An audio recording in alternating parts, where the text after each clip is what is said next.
ब्रेकनंतर बुलेटिनमध्ये पुन्हा एकदा स्वागत।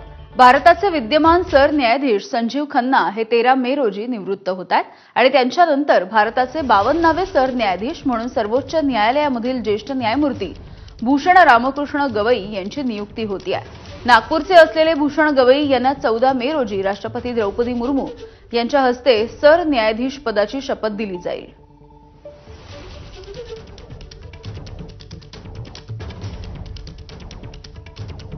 तर ज्येष्ठ न्यायमूर्ती भूषण रामकृष्ण गवई यांची कारकीर्द आपण पाहूयात। अमरावतीमध्ये 24 नोव्हेंबर 1960 रोजी त्यांचा जन्म झाला। 1990 मध्ये बॅरिस्टर राजा भोसले यांच्या मार्गदर्शनाखाली मुंबईमध्ये त्यांनी वकिलीला सुरुवात केली। 14 नोव्हेंबर 2003 मध्ये मुंबई उच्च न्यायालयामध्ये बढती मिळाली। निष्पक्ष वकील अशी ख्याती आहे त्यांची। नागपूर खंडपीठामध्ये अध्यक्षपद सुद्धा त्यांनी भूषवलंय।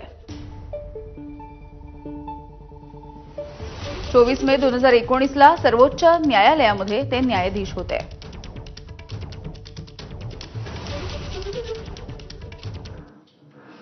आणि या सगळ्या महत्त्वाच्या घडामोडींच्या नंतर या बुलेटिनमध्ये इथेच थांबतोय। काही